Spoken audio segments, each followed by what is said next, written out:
Hi friends, ಅಮ್ಮನ ಕೈ ರುಚಿಗೆ ಸ್ವಾಗತ. ಇವತ್ತು ಬೇಳೆ ರಸ ಮಾಡೋದು ಹೇಗೆ ಅಂತ ನೋಡೋಣ. ಮದುವೆ ಮನೆ ಸ್ಟೈಲ್ನಲ್ಲಿ ತುಂಬ ಟೇಸ್ಟಿಯಾಗಿ ಹೇಗೆ ಮಾಡೋದು ಅಂತ ನೋಡೋಣ.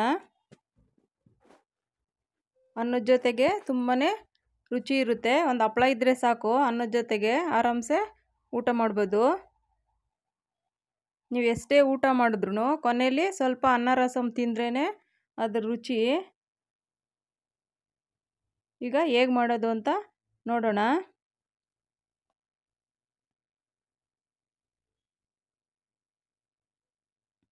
ನೋಡಿ, ಒಂದು ಚಿಕ್ಕದೊಂದು ಬಾಣಲೆ ಇಟ್ಕೊಂಡು 1 ಸ್ಪೂನ್ ಎಣ್ಣೆ ಹಾಕ್ಕೊಳ್ಬೇಕು. ನೋಡಿ, ಮೆಂತ್ಯ 1/4 ಚಮಚದಷ್ಟು,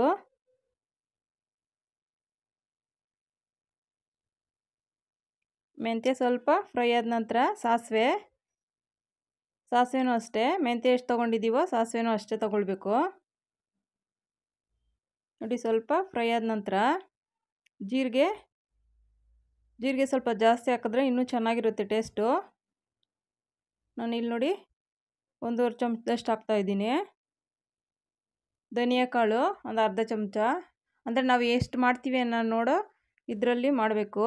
ನೋಡಿ, ಮೆಣಸಿನ್ಕಾಯಿ 4, ನಿಮಗೆ ಕಲರ್ಗೆ ಬೇಕು ಅಂದರೆ ಬ್ಯಾಡಗಿ ಮೆಣಸಿನ್ಕಾಯಿ ಹಾಕ್ಕೊಳ್ಬೋದು. ನಾನಿಲ್ಲಿ ಹಸಿ ಮೆಣಸಿನ್ಕಾಯಿ ಬೆಳೆಸ್ತಾ ಇದ್ದೀನಿ, ಅದಕ್ಕೆ ಮೆಣಸಿನ್ಕಾಯಿ 4 ಹಾಕಿದ್ದೀನಿ. ನೋಡಿ, ಬೆಳ್ಳುಳ್ಳಿ 1 ಗಡ್ಡೆ, ಸ್ವಲ್ಪ ಕರಿಬೇವು. ನೋಡಿ, ಎಲ್ಲ ಹಾಕಿ ಥರ ಚೆನ್ನಾಗಿ ಫ್ರೈ ಮಾಡ್ಕೊಳ್ಬೇಕು. ನೋಡಿ, ತಣ್ಣಗಾಗಲಿ ರುಬ್ಕೊಳ್ಬೇಕು. ನೋಡಿ, ತಣ್ಣಗಾಗಿದೆ. ತುಂಬ ಏನು ಪೇಸ್ಟ್ ಮಾಡೋದು ಬೇಡ, ಸ್ವಲ್ಪ ತರಿ ಇದ್ದರೆ ಟೇಸ್ಟ್ ಚೆನ್ನಾಗಿ ಬರುತ್ತೆ. ನೋಡಿ, ಇಷ್ಟಿದ್ರೆ ಸಾಕಾಗುತ್ತೆ. ನೋಡಿ, ಈಗ ಸ್ಟವ್ ಮೇಲೆ ಒಂದು ಪಾತ್ರೆ ಇಟ್ಕೊಂಡು ಒಂದು ಸ್ವಲ್ಪ ಎಣ್ಣೆ ಹಾಕ್ಕೊಳ್ಬೇಕು. ಅದಕ್ಕೆ ಸ್ವಲ್ಪ ಸಾಸಿವೆ.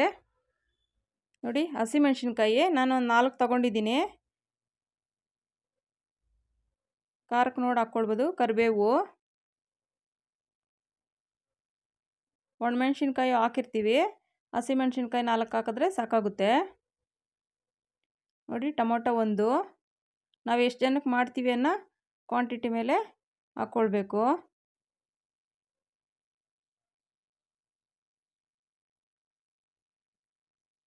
ನೋಡಿ, ಇಂಗು ಸ್ವಲ್ಪ, ಟೇಸ್ಟ್ ತುಂಬ ಚೆನ್ನಾಗಿ ಬರುತ್ತೆ ಇಂಗು ಹಾಕೋದ್ರಿಂದ, MTR ಇಂಗು.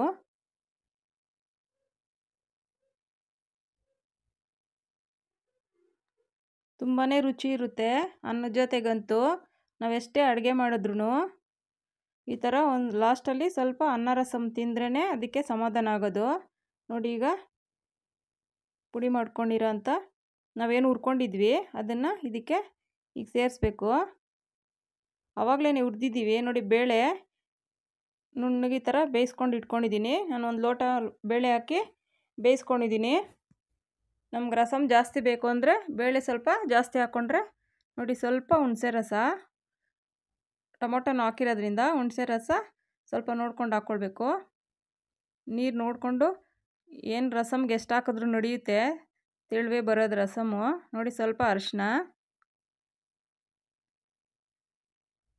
ನೋಡಿ, ಇಲ್ಲಿ ಚಿಲ್ಲಿ ಪೌಡ್ರು ಕಲರು ಕೊಡುತ್ತೆ, ಒಂದು ಸ್ವಲ್ಪ ಖಾರಕ್ಕೂ ಸ್ವಲ್ಪ ಹಾಕಿದ್ದೀನಿ. ಮೆಣಸಿನ್ಕಾಯಿ 4 ಹಾಕಿದ್ದೀನಿ. ನೋಡಿ, ರುಚಿಗೆ ತಕ್ಕಷ್ಟು ಉಪ್ಪು.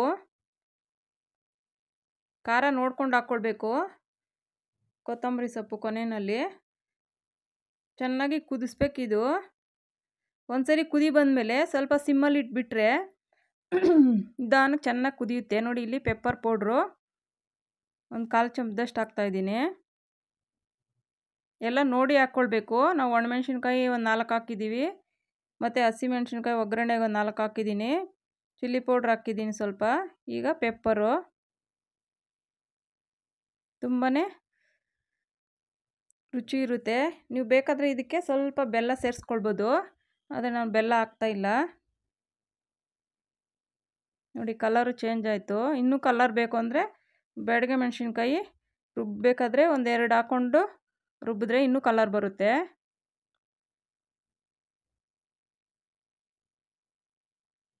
ಈ ಮದುವೆ ಮನೆಗಳಲ್ಲೆಲ್ಲ ಭಟ್ರು ಮಾಡ್ತಾರಲ್ವ, ಅದೇ ಥರ ರಸಮ್ ಇದು. ಎಲ್ಲರೂ ಇಷ್ಟಪಡ್ತಾರೆ ಈ ಥರ ರಸಮ್ ಮಾಡಿದ್ರೆ. ನಾವೆಷ್ಟೇ ಅಡುಗೆಗಳು ಮಾಡಲಿ ಕೊನೆಯಲ್ಲಿ ಈ ಥರ ಅನ್ನ ರಸಮ್ ಸ್ವಲ್ಪ ತಿಂದ್ರೇ ಅದಕ್ಕೆ ಒಂದು ಸ್ವಲ್ಪ ತೃಪ್ತಿ ಆಗೋದು. ನೋಡಿ ಈ ಥರ ಚೆನ್ನಾಗಿ ಕುದಿಸ್ಬೇಕು.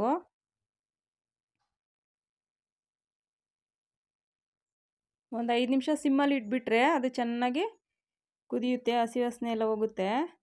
ಆಗ ತುಂಬಾ ಚೆನ್ನಾಗಿರುತ್ತೆ. ಈಸಿಯಾಗಿ ಮಾಡ್ಕೊಳ್ಬೋದು. ಒಂದು 5 ನಿಮಿಷ ಆದರೆ ಸಾಕು, ರೆಡಿ ಆಗುತ್ತೆ. ನೋಡಿ ರೆಡಿ ಆಗಿದೆ ಈಗ.